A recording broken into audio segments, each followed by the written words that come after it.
విశాఖ వేదికగా సిఐఐ సదస్సు ద్వారా రాష్ట్రాన్ని పెట్టుబడుల గమ్యస్థానంగా మార్చాలని ఏపీ సర్కార్ భావిస్తోంది. ఈ సదస్సులో పాల్గొనేందుకు దేశ విదేశీ పెట్టుబడిదారులు ఉత్సాహం ప్రదర్శించడం చూస్తూ ఉంటే ఇది పక్కాగా గేమ్ చేంజర్గా చెప్తోంది.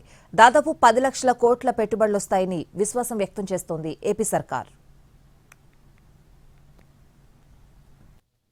జరుగుతున్న కాన్ఫెడరేషన్ ఆఫ్ ఇండియన్ ఇండస్ట్రీస్ భాగస్వామ్య సదస్సును ఏపీ సర్కార్ ప్రతిష్టాత్మకంగా తీసుకుంది. రాష్ట్రానికి వీలైనన్ని ఎక్కువ పెట్టుబడులు తీసుకురావడమే లక్ష్యంగా ప్రభుత్వం ప్రణాళికలు రూపొందించింది.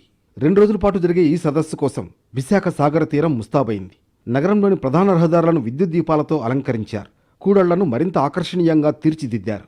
ఈ సదస్సుకు దాదాపు 40 దేశాల నుంచి 3,000 మంది ప్రతినిధులు హాజరు కానున్నట్లు అంచనా.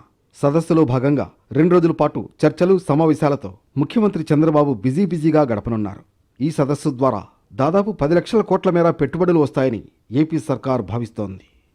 సిఐఐ 30వ భాగస్వామ్య సదస్సు 2025లో 19 ప్లీనరీలు జరగనున్నాయి. ఇందులో పలువురు జాతీయ, అంతర్జాతీయ పారిశ్రామిక వ్యాపారవేత్తలు పాల్గొంటున్నారు. 3 ప్లీనరీలు సమాంతరంగా జరగనున్నాయి.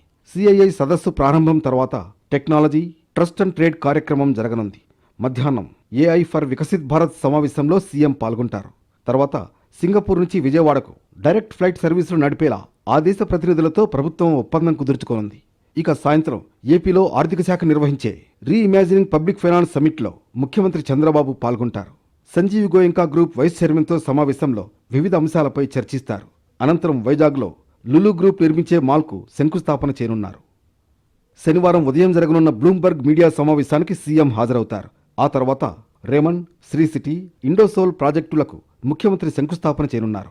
జపాన్, కెనడా, న్యూజిలాండ్, బహ్రెయిన్ ప్రతినిధులతో జరిగే సమావేశంలో చంద్రబాబు పాల్గొంటారు. మధ్యాహ్నం తర్వాత వరల్డ్ ఎకనామిక్ ఫోరం నిర్వహించే సెంటర్ ఫర్ ఫ్రాంటియర్ టెక్నాలజీస్ను ముఖ్యమంత్రి ప్రారంభిస్తారు. ఆ తర్వాత ఇటీవల టెక్ దిగ్గజం గూగుల్ ప్రకటించిన డేటా సెంటర్కు శంకుస్థాపన చేయనున్నారు.